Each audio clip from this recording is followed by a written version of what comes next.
நேயர்களே, பாரதிய ஜனதாவினுடைய சார்பிலே எத்தனை தொகுதிகள் என்பது சற்றேறக்குறைய முடிவாயிருக்கிறது. தமிழ்நாட்டில் பிஜேபி போட்டியிடுகிற தொகுதிகள் பாரதிய ஜனதாவிற்கு ரொம்ப சாதகமாக ஒரு 65 தொகுதிகளுடைய பட்டியலை அமித்ஷா கையில் கொடுத்துட்டாங்க. இது எடப்பாடி கையில் ஒப்படைக்கப்பட்டிருக்கிறதாக அது படும். கடந்த மக்களவை தேர்தலில் பாரதிய ஜனதா பெற்ற வாக்குகள் அடிப்படையில் அவங்க இந்த 65 தொகுதியை தயார் பண்ணியிருக்கிறாங்க. நாம் அதில் என்னென்ன தொகுதி அப்படின்ட்டு உங்களுக்கு கொஞ்சம் ஓரளவு குறிப்பாக சொல்கிறேன். அதை நீங்கள் அப்படியே பாருங்க. சென்னையில் மயிலாப்பூர், டி நகர், விருகம்பாக்கம், வேளாச்சேரி, இந்த தொகுதிகள் பாஜகவிற்கு சாதகமான தொகுதிகளாக குறிப்பிடப்பட்டுள்ளது. அதே போல கன்னியாகுமரி மாவட்டத்தில் குளச்சல், கிள்ளியூர், நாகர்கோயில் இந்த தொகுதிகளை அவங்க குறிப்பிட்டிருக்கிறாங்க. அதே போன்று திருநெல்வேலி மாவட்டத்தில் மதுரை, வடக்கு பரமக்குடி, இதில் திருநெல்வேலியே அவங்க குறிப்பிட்டிருக்காங்க.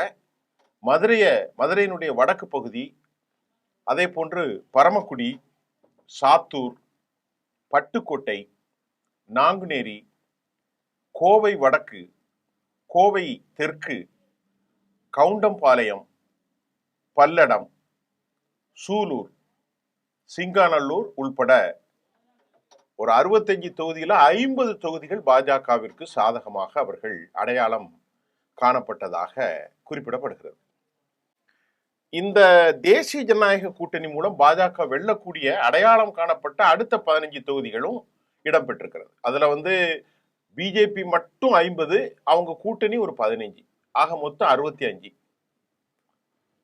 இதை தொடர்ந்து மத்திய அமைச்சர் அமித்ஷா இப்ப தமிழ்நாட்டிற்கு வரக்கூடிய சுற்றுப்பயணம் மேற்கொள்ளப்படுகின்ற போது, அதாவது 15ஆம் தேதி அவர் வாரன்னு சொன்னாரு. ஆனா இப்ப அவருடைய வருகை சற்று தாமதிக்கிறது.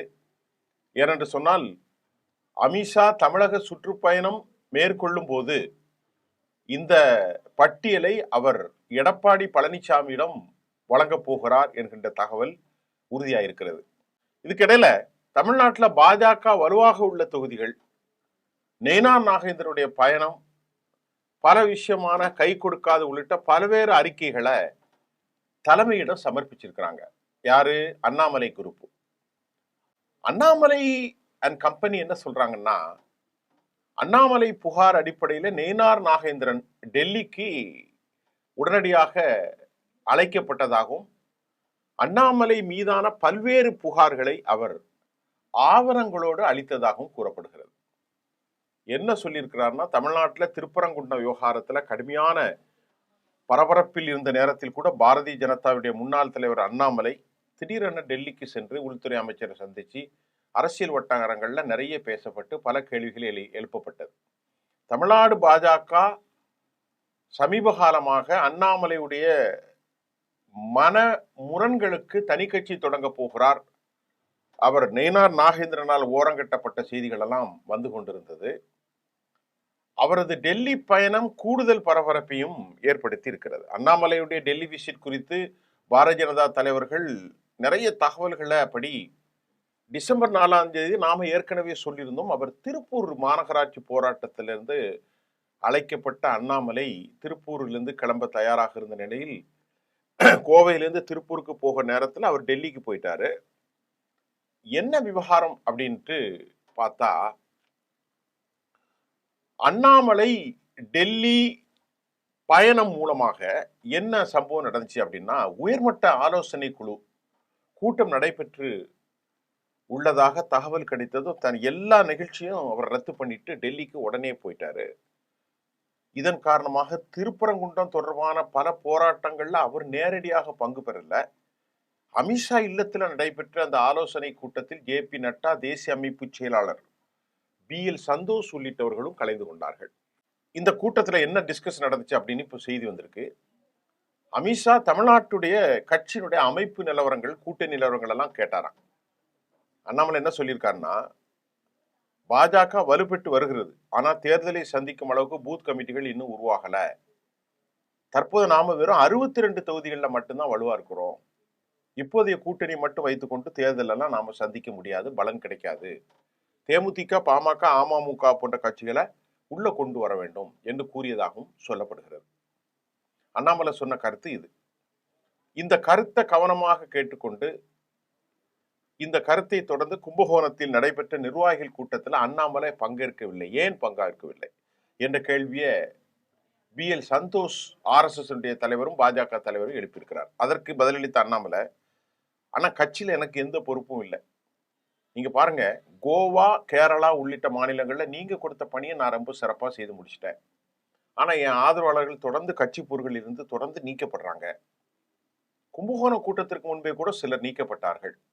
இதனை சொல்ல உங்களை தொடர்பு கொண்ட போது நீங்க அழைப்பு எடுக்கல என ரொம்ப ஆதங்கமா அண்ணாமலை BL சந்தோஷுக்கு அவர் தனது பதிவு செய்யறாரு. பக்கத்துல அமித்ஷா ரொம்ப கவனமா கேட்டுக்கிட்டு இருக்காரு. தமிழ்நாட்டில் எடப்பாடி பழனிசாமியை கூட்டணி தலைவராகவும் முதலமைச்சர் வேட்பாளராகவும் அறிவித்திருக்கிறோம். இந்த சூழ்நிலை உங்கள் ஆதரவாளர்கள் அவரை விமர்சிக்கிறது பாஜகவுக்கு நல்லது இல்லைன்னு JP நட்டா கேட்க, அது பாதகமாக இருக்காதா என JP நட்டா கேட்க, நானே பல போட்டிகள்ல ஐயா எடப்பாடி தான் முதல்வராக வரப்போறார் அப்படின்ட்டு அமர வைப்போம் என்று உழைப்போம் என்ற வெளிப்படையா நான் கூறியிருக்கிறேன். உள்ளடி வேலைலாம் நான் செய்ய மாட்டேன், எனக்கு அது வேலை இல்லை.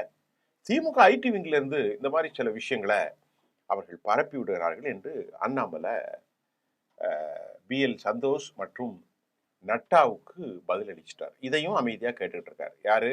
அமித்ஷா. அவர் குறுக்கிடவே இல்லை. அனைத்து விவாதங்களையும் ரொம்ப கவனமாக கேட்டுக்கொண்ட அமித்ஷா, இங்க பாருங்க மிஸ்டர் அண்ணாமலை, நீங்க மாநில தலைவராக செய்து வரக்கூடிய பணிகள் எங்களுக்கு தெரியும்.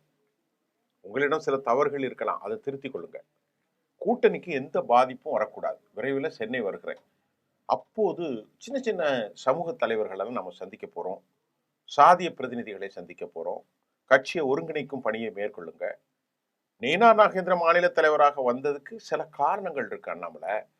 அது உங்களுக்கான எந்த பாதிப்பும் ஏற்படுத்தாது. உங்களுக்கான கட்சியினுடைய அங்கீகாரம் சரியான நேரத்தில் வழங்கப்படும் என்று கூறிய செய்தியும் இப்பொழுது வெளியாகி இருக்கிறது. இப்ப தொடர்ந்து நயினார் நாகேந்திரனுடைய சுற்றுப்பயணம் எதிர்பார்த்த அளவுல தமிழ்நாட்டில் பெரிய அரசியல் எழுச்சியை ஏற்படுத்தவில்லை என்கிறது அண்ணாமலை டெல்லி கவனத்துக்கு எடுத்து சொன்னதாக சொல்லப்படுகிறது. என்ன சொல்லிடுவார் புகார்னு வரும்போது. இதன் காரணமாக அண்ணாமலையை மீண்டும் முன்வரிசனைக்கு கொண்டு வருவதற்கான முயற்சிகள் மேற்கொள்ளப்பட்டுள்ளதாகவும் பாஜகவினுடைய வட்டாரங்கள்ல நமக்கு கருத்து தெரிவிக்கிறாங்க. அதே போன்று நயினார் நாகேந்திரனுடைய டெல்லியினுடைய விசிட்டு, அவர் அண்ணாமலையை தொடர்ந்து நயினார் டெல்லி அழைக்கப்படுவார் என்ற நிலையில நயினாரும் 2வது போனார் அவசரமா, ஒரு 4 நாளைக்கு முன்னாடி. 4-5 நாள் தான் இருக்கும். டெல்லி பாஜகவின் முக்கிய தலைவர்களை நயினார் நாகேந்திரனிடம் அண்ணாமலையுடைய புகார் தொடர்பாக விரிவாக விளக்கம் கேட்டதாக கூறப்படுகிறது. அப்போது நயினார் என்ன சொன்னார்னா, எடப்பாடி பழனிசாமி மற்றும் தன்னை குறித்து கடந்த காலங்களில் அண்ணாமலைக்கு ஆதரவாக செயல்பட்டவர்கள் ரொம்பவே மோசமா நடந்துகிட்டதாகவும், வார் ரூம்ல வந்து ரொம்ப அசிங்கமா பேசினதாகவும் அண்ணாமலைக்கு எதிரான குற்றச்சாட்டை நயினார் நாகேந்திரன் பதிவு செய்திருக்கிறார். தமிழ்நாடு பாஜகவில் இதுவரை இல்லாத கலாச்சாரம் சார். ஒரு தனிநபர் புகழ் பாடுறாங்க. அண்ணாமலைக்கு ரசிகர் மன்றம் திருநெல்வேலியில ஆரம்பிச்சிருக்கிறாங்க. இதெல்லாம் நம்முடைய கட்சியினுடைய வழக்கத்துல இல்லை.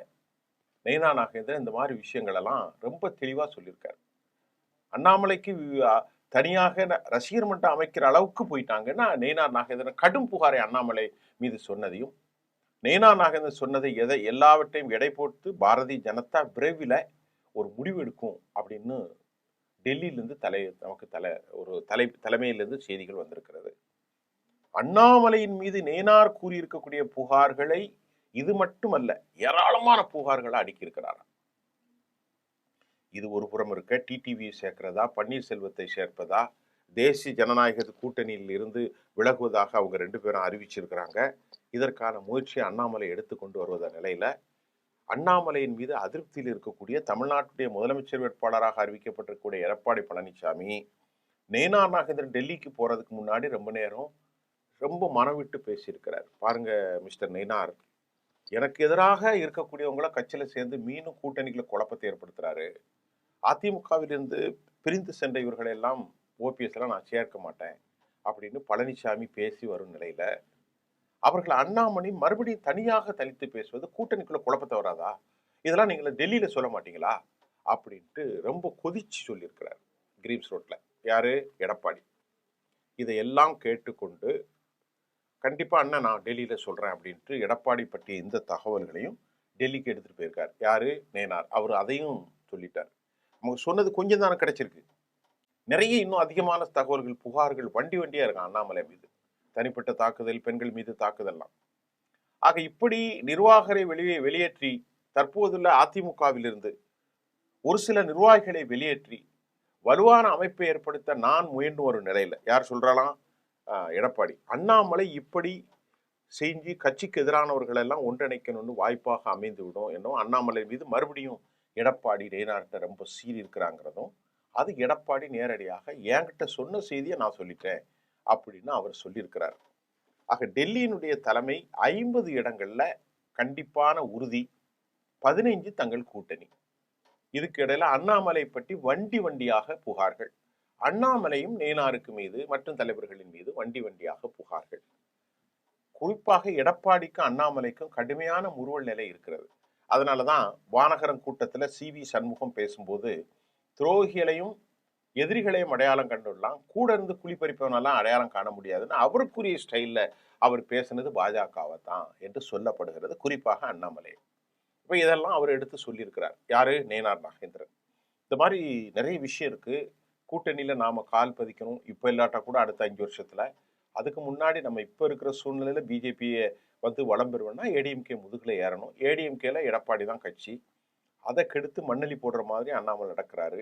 ரொம்ப தனிப்பட்ட முறையில வார் ரூம்ல மூத்த தலைவர்கள் எல்லாரையும் வாருன்னு வாடுறாரு. என்னை பற்றியும் தவறாக சொல்கிறார்.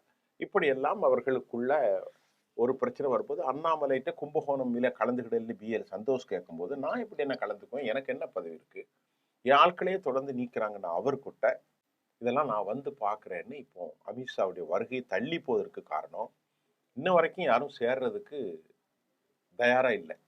இந்த முறை அதிமுக பிஜேபியில போட்டியிடுவதற்கும் குறிப்பாக சொல்லணும்னா பல மாவட்டங்கள்ல யாருமே விரும்பலை. கஷ்டம் வாங்கி கடன் வாங்கி கட்சியில நின்று கடைசியில கந்து வட்டிக்கு பதில் சொல்ற அளவு ஆயிரும். எதுக்கு நாம போட்டியிடணும், 4 5 நம்ம நிற்போம்னு யாருமே வேட்பாளராக வருவதற்கு விருப்பம் மிக்கல. அது போல இந்த போட்டி இந்த கூட்டணிக்கு ஒரு பெரிய செட்பேக்கா தான் இருக்கு. தேமுதிக பாமக கூட வரலன்னா பாருங்களேன். இப்ப இருக்கிறது அவங்களுக்கு வந்து என்னது கலாச்சாரம் செய்கிற போது அதுல இருக்கக்கூடிய வித்வான்களை போன்று அரங்க வித்வான்கள் வழங்கப்பால இருக்கிற மாதிரி ஜான் பாண்டியன் இருக்காரு, நம்முடைய பாரிவேந்தர் இருக்காரு, அப்புறம் நம்முடைய அது என்ன முதலியார் கட்சியினுடைய சண்முகம் இருக்கிறாரு. இந்த 3 பேரை வச்சு கட்சி எப்படி கொண்டு போக முடியும்? அதுல கூட கொஞ்சம் முறைச்சிக்கிட்டு இருக்கிறாரு டாக்டர் கிருஷ்ணசாமி. நேரத்துக்கு நேரம் ஒண்ணு பேசுறாரு. இவர்களெல்லாம் வச்சு கட்சியை நடத்த முடியுமா? பாஜகவுக்கே 5% தான் ஓட்டு இருந்துச்சு, இப்போ 2% இருக்குங்கிறாங்க. 7% தான், 11 கிடையாதுங்கிறத கன்ஃபார்ம் ஆயிருக்கு. இதுக்கிடையில 25% பிடிக்கக்கூடியதாக சொல்லப்படுகிறது. திமுக வலுவான கூட்டணி. இப்போ இவர் வந்து எவ்வளவோ முயன்று பார்க்குறாராம். யார்? அமித்ஷா. எப்படி சீராக் பஸ்வானுக்கும் நிதிஷுக்கும் இடையில ஒரு இணைப்பை ஜாயிண்ட் ஏற்படுத்தாரோ அப்படி நாம எப்படியாவது ஏற்படுத்திடணும் அப்படின்னு அவர் முயல்றார். அது வடநாடு, இது தமிழ்நாடு என்பது அவரு தெரியல. ஆகவே தான் திமுக காரங்க அங்க உள்ள ஜம்மு அங்க படிக்காதுன்னு சொல்றாங்கன்னு தெரியல. நம்ம இன்னும் இது ரொம்ப ஆதாரமான செய்திங்க. அடுத்தடுத்த செய்திகளோடு உங்களை சந்திக்கின்றேன். நன்றி.